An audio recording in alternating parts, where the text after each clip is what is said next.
Student last video में आपने देखा था जब हमें अनग्रुप डेटा दिया है उस समय हम स्टैंडर्ड डेविएशन किस तरह से निकालते हैं। अब मैं आपको बताऊंगी जब कोई ग्रुप डेटा आपको दिया है यानी क्लास इंटरवल और फ्रीक्वेंसी के साथ कोई आपको डेटा दिया है तो उसका एसडी हम कैसे ज्ञात करते हैं। देख लीजिए, सबसे पहले हम उसका फॉर्मूला बताएंगे क्योंकि फॉर्मूला से ही हमें पता चलता है कि हमें कौन सी प्रोसेस करना है, किन किन चीज़ों की वैल्यू हमें चाहिए।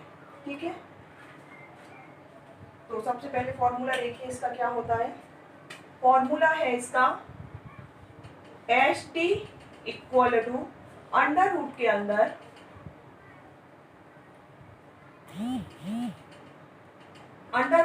हम रखेंगे sigma F D square upon N, sigma F D square upon N minus sigma F D upon N का होल स्क्वायर। ठीक है, इसमें हमें एफ डी चाहिए, एफ डी स्क्वायर भी चाहिए और एफ डी की भी वैल्यू चाहिए। ठीक है, और एन से आप परिचित हैं कि एन क्या होता है। अब मैं आपको एक प्रॉब्लम के द्वारा इस फॉर्मूले का यूज करके एस डी निकालना बताऊंगी। मान लीजिए कोई आपको क्लास इंटरवल दिया हुआ है, एक क्लास इंटरवल आपको दिया है 10 to 14, 15 to 19, 20 to 24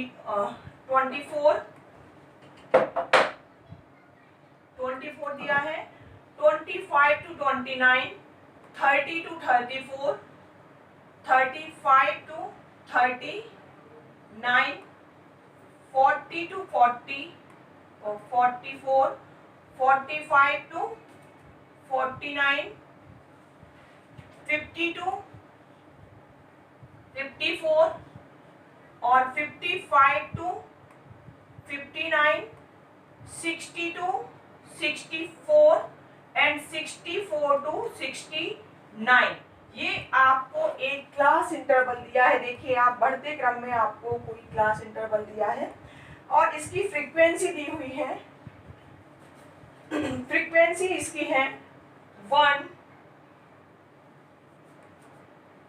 2, फ्रीक्वेंसी इसकी देखिए आप क्या दिया हुआ है 1, 2, 2, 3, 2, 4,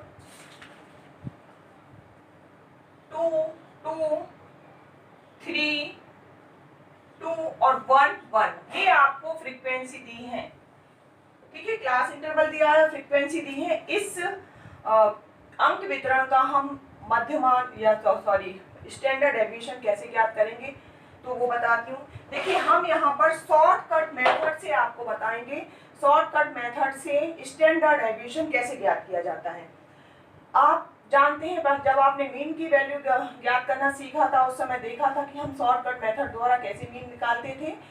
उसी विधि से हम स्टैंडर्ड डेविएशन निकालना बताएंगे आपको। उसके लिए हम क्या करते हैं, सबसे पहले हम इनमें से किसी एक को, क्लास इंटरवल में से किसी एक को हम क्या मान लेते हैं, किसी एक को हम पहले मान लेंगे कि ये हमारा एज्यूम मीन है। एज्यूम मीन मान लेंगे तो एज्यूम मीन मान लीजिए ये 35 से 29 का ये हमारा एज्यूम मीन हो जाएगा। इसका मध्य बिंदु आएगा हमारा 37। आप सभी जानते हैं कि इन दोनों के मध्य बिंदु को हम x कहते हैं और उसी x को हमने क्या मान लिया, एज्यूम मीन। ठीक है, तो हमारा एज्यूम मीन हम यहाँ लिख लेते हैं ऊपर। एज्यूम मीन इक्वल टू हमारा है 37। ठीक है, इसकी हमें जरूरत पड़ेगी। अब हम एफ डी स्क्वायर ज्ञात करते हैं, एफ डी स्क्वायर। तो इसके लिए हमें सबसे पहले एफ और डी की क्या गणना चाहिए। डी कैसे आएगा, डी बताती हूँ आपको मैं। देखिए, जब हमें इसे 0 मान लिया है तो हम इसके सामने के नंबर को 0 रख देते हैं। ये क्योंकि आपने देखा था एज्यूम मीन में से जब हम x माइनस am करते तो हमारा ये 0 आता था। क्योंकि 37 है, यहाँ पर भी 37 आएगा तो 37 माइनस 37 0 आ जाता है।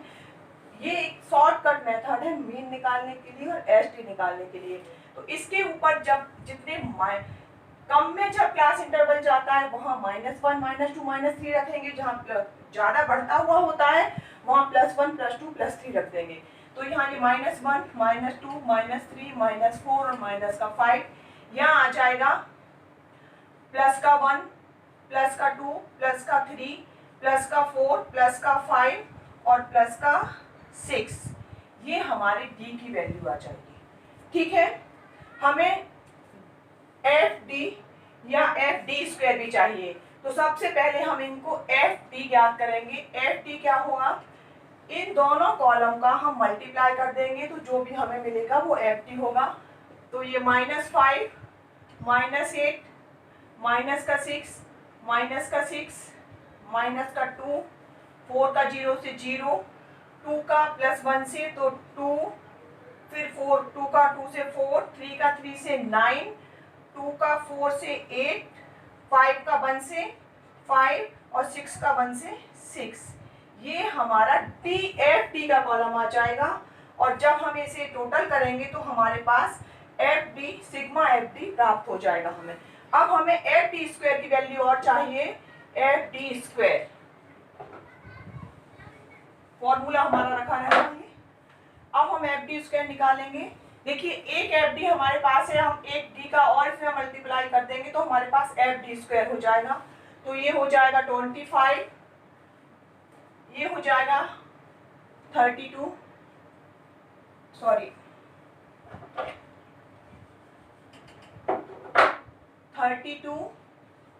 ये हो जाएगा 18 ये हो जाएगा 12, ये हो जाएगा 2 माइनस का 1 और माइनस का 2 2, ये 0 हो जाएगा 2 हो जाएगा, ये 8 हो जाएगा 27 32, ये 25 और ये 36। अब हमें इसका भी टोटल चाहिए और इसका भी टोटल चाहिए तो हमारा आएगा सिग्मा एफ डी। पहले हमें इसकी वैल्यू चाहिए सिग्मा एफ डी की, तो सिग्मा एफ डी हमारे पास आ जाएगा। सिग्मा एफ डी देखिए ये यहाँ हम पहले इसमें माइनस वाली सारे अंकों को जोड़ेंगे और प्लस वाले अंकों को जोड़ेंगे, तो जो भी हमारे पास आएगा उनको हम कैलकुलेट करके देखते हैं कि वो संख्या कौन सी है। माइनस वाले हमारे पास आ रहे हैं 27, इन सबको हम जोड़ेंगे तो 27 आ जाएगा। इनको जोड़ रहे हैं प्लस वाली को 34 आ जाएगा। इन दोनों को कैलकुलेट करके देखेंगे तो सिग्मा एफ डी की वैल्यू हमें 7 मिल जाएगी प्लस का। ठीक है, तो सिग्मा एफ डी हमारा 7 हो जाएगा। अब सिग्मा एफ डी स्क्वायर हम टोटल याद करते हैं। सिग्मा एफ डी स्क्वायर का कितना आएगा, ये सिग्मा एफ डी स्क्वायर आ जाएगा इक्वल टू 2, ये आ जाएगा हमारा 290। ये हमारा सिग्मा एफ डी स्क्वायर आ जाएगा। अब अपने फॉर्मूले में हम वैल्यू रखते हैं equal to sigma F D square हमारे पास कितना है 219 अपॉन एन हमारे पास कितना है, ये देखिए एन की वैल्यू हमारी आ रही थी यहाँ पर 25। इसको हम ऐड करते हैं सारा तो ये हमारे पास 25 आता है। तो एन है हमारे पास, यही लिख देती हूँ एन इक्वल टू 25। तो एन की वैल्यू हमने 25 कर दी, माइनस सिग्मा एफ डी की वैल्यू हमारे पास 7 है और एन की वैल्यू हमारे पास 25 है। इसका हम स्क्वायर कर देंगे इक्वल टू हमारे पास क्या आता है, हाँ इसमें एक आई और आता है इस फॉर्मूले में, मैं इसमें लिखना भूल गई थी। आई यानी क्लास इंटरवल का भी इससे मल्टीप्लाई किया जाएगा। ठीक है, तो यहाँ हम आई की वैल्यू भी रख देंगे। आई हमारे पास 5 है, 10 और 14 में 5 अंक आ रहे हैं इसलिए 5 संख्या है, तो ये 5 से हम मल्टीप्लाई से कर देंगे। अब देखिए ये आ जाएगा, जब इसे हम सॉर्ट करेंगे तो ये आ जाएगा 8.76 माइनस ये आ जाएगा 49 अपॉन ये हमने 7 का स्क्वायर कर दिया और 25 का स्क्वायर कर दिया, तो वैल्यू हमारे पास ये आ जाएंगी और इसको हम 5 से मल्टीप्लाई कर देंगे बाद में। ठीक है, इक्वल टू 5, इसको हम सॉल्व करते हैं तो 8.76 इसको ये आ जाएगा 0.0 784। इसको हम जब सॉल्व करते हैं तो ये आता है। अब हम इस वैल्यू में से इसे माइनस कर देंगे तो इक्वल टू 5। ये हमारे पास आ रहा है 8.6816। ये आ जाएगा 8.6816। जब आप इसे सॉल्व करेंगे तो ये आएगा। अब इसमें हम इसका अंडर रूट लेके इसको हम 5 से मल्टीप्लाई कर देंगे तो इसका अंडर रूट आएगा 5 इंटू 2.946। ये आ जाएगा। अब जब इसे हम 5 से मल्टीप्लाई करेंगे तो हमारे पास आ जाएगा 14.730। ये हमारा SD आ जाएगा। कितना आया हमारे पास SD की वैल्यू? SD equal to 14.730। ये हमारे पास SD आ जाएगा। ठीक है, तो आपने देखा पहले अनग्रुप डेटा में 2 फॉर्मूले के द्वारा आपने देखा कि SD कैसे ज्ञात किया जाता है। उसके बाद जब आपको ग्रुप डेटा दिया है, कोई कंटिन्यूस सीरीज दी है, उसमें हम SD की वैल्यू कैसे ज्ञात करते हैं ये देखेंगे। जो भी आपको प्रॉब्लम हो आप पहले प्रैक्टिस करके देखिए दोनों फॉर्मूले के साथ, और जो भी आपको प्रॉब्लम आती है आप मुझे बताइए, मैं बताऊंगी फिर आपको।